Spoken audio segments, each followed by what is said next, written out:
Sir जय Hind. Major general राजन Kochhar sir, जय हिंद, बहुत बहुत शुक्रिया। थैंक यू सर समय देने के लिए।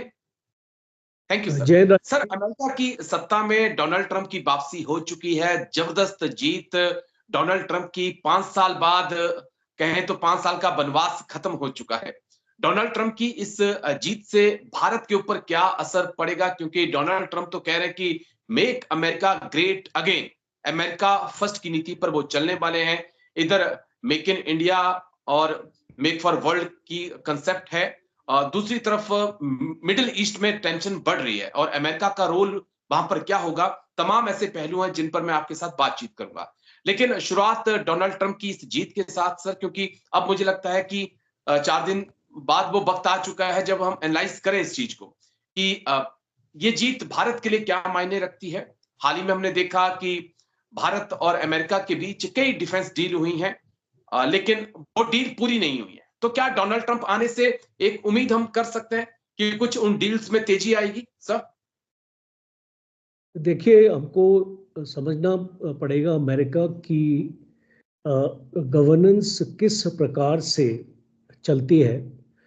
एक प्रेसिडेंट है, एक सेनेट है, एक कांग्रेस है और एक डीप स्टेट है। अब कुछ ऐसी स्ट्रॉन्ग स्टेटमेंट्स मैं देख रहा हूँ ट्रंप जब से इलेक्शन जीते हैं, वो स्ट्रॉन्ग स्टेटमेंट्स आ रही हैं कि वो एक तो with in the American government bureaucracy का शेकअप करेंगे। ब्यूरोक्रेसी का मतलब है कि ये जितने भी आपके ब्यूरोक्रेट्स हैं, ये एक परमानेंसी में रहते हैं, क्योंकि पॉलिटिशियंस आते हैं चले जाते हैं, पर ये गवर्नमेंट में जैसे आपने भारत में भी देखा है कि आईएएस ऑफिसर्स और जो स्टेट काडर के होते हैं, ये एक परमानेंट रहते हैं। और अमेरिका में इनको डीप स्टेट कहा जाता है जी। और डीप स्टेट में ये इतने जुड़े हुए होते हैं कि कोई भी अगर प्रेसिडेंट आए तो वो एक मेजर पॉलिसी शिफ्ट को कोशिश करते हैं कि ना हो। पर ट्रंप का 20 जनवरी 2025 में ट्रंप टेक ओवर करेंगे as the 47th president of the United States. तो अभी आपका नवंबर का महीना, दिसंबर और जनवरी, तकरीबन आप बोल सकते हैं 2 महीने के बाद Trump he will be in the saddle. पहली चीज है कि एक आधा जो केस भी चल रहा है उनके अगेंस्ट, जो क्रिमिनल केस है, और उसकी सुनवाई 26 नवंबर की है और वो गवर्नमेंट की जुरिस्डिक्शन के बाहर का केस है। तो मुझे ऐसा लगता है कि उसकी भी डेट एक्सटेंड हो जाएगी और एक बार जब वो प्रेसिडेंट बन जाते हैं तो उनको फिर इम्पीच करना या उनको निकालना, it will be next to impossible. अब आपका जो सवाल है उसके ऊपर आते हैं कि ट्रम्प के आने से किस टाइप का बदलाव हम देखेंगे कि ट्रम्प जो है अपना अमेरिका फर्स्ट की जो इसकी पॉलिसी है उसको आगे लेके जाएगा जी। और वो इम्पोर्टेंट, हम पहले फॉरेन पॉलिसीज पे आते हैं, उसके बाद हम डोमेस्टिक पॉलिसीज का जिक्र करते हैं। तो फॉरेन पॉलिसी में मैं जहां पे बदलाव देखता हूं वो होगा एक यूक्रेन की लड़ाई। हम में बहुत क्लैरिटी है और पुतिन ने भी इसको वेलकम किया है। आप जानते हैं पुतिन ने भी उस ट्रम्प को कंग्रेचुलेट किया है। पहले मीडिया में स्पेकुलेशन थी कि पुतिन ट्रम्प को कंग्रेचुलेट नहीं कर रहे, पर वो कर दिया है। और शी जिनपिंग ने भी एक बहुत ही अच्छी स्टेटमेंट दी है और ट्रम्प को कंग्रेचुलेट किया है और बोला है कि चाइना तैयार है मिल के काम करने के लिए, क्योंकि कन्फ्रंटेशन से किसी का फायदा नहीं। बिल्कुल सर, बिल्कुल। तो अगर हम ये 2 डेवलपमेंट्स को अगर हम अपना सामने रखें, रशिया और चाइना, तो बहुत चीजें साफ हो जाएंगी। और चाइना का जो हो सकता है कि ट्रम्प इमीडिएटली उसके ऊपर एक सॉफ्टनेस ना दिखाएं, पर मुझे कोई शक नहीं है कि यूक्रेन की लड़ाई को अगर ट्रम्प रोक देते हैं जी और यूक्रेन से एक डिक्लेरेशन उससे ले लेते हैं कि आप नेटो का हिस्सा नहीं बन सकते, ओके तो शायद बहुत हद तक रशिया का जो मामला है और जी अमेरिका का जो मामला है वो सुलझ जाएगा। ठीक और सर। रशिया का मामला सुलझ जाता है तो चाइना आइसोलेटेड हो जाता है। ओके तो मुझे ऐसा लगता है कि क्योंकि जी जिनपिंग को एक अंदेशा है कि ट्रंप रशिया के साथ अच्छे संबंध करेंगे, और 2016 के इलेक्शन में भी रशिया ने ट्रंप की मदद करी थी, ये काफी मीडिया में इसका स्पेकुलेशन भी था।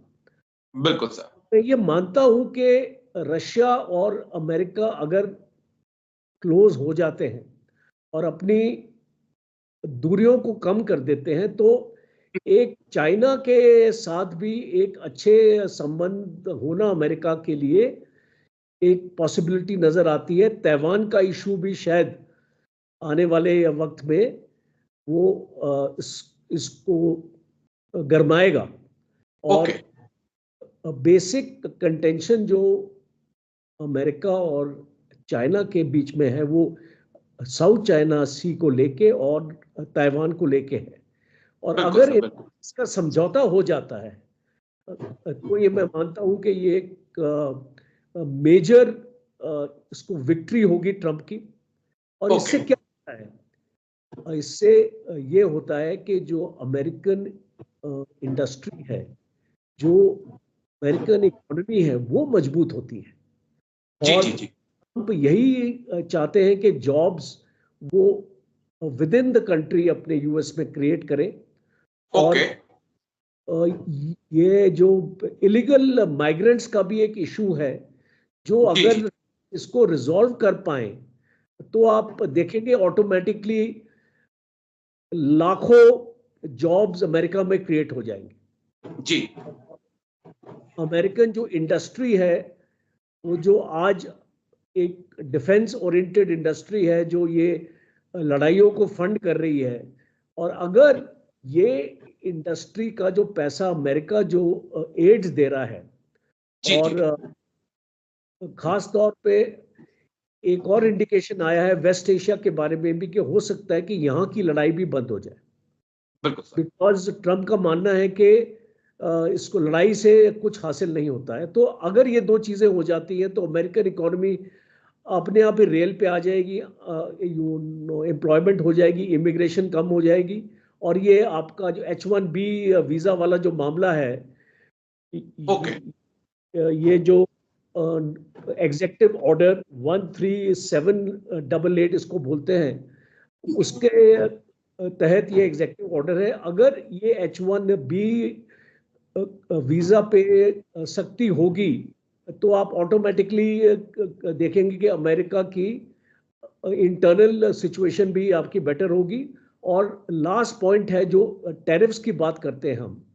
अब देखिए ट्रंप ने अनाउंस कर दिया है कि चाइना के गुड्स के ऊपर 60% टैरिफ लगेगा और इंडियन ओके गुड्स 10% टैरिफ लगेगा। तो अगर चाइना के गुड्स पे इतना हाई टैरिफ लगने वाला है तो ऑटोमेटिकली चाइना का जो सामान है वो जी जो चाइना की जो मैन्युफैक्चरिंग है उस पे एक मेजर इम्पैक्ट आता है। इसलिए मैं देख रहा हूं कि चाइना बैकफुट पे चला गया। ओके और भारत के ऊपर 10% का एक इम्पैक्ट, वो एक सेटबैक होगा इंडिया के लिए।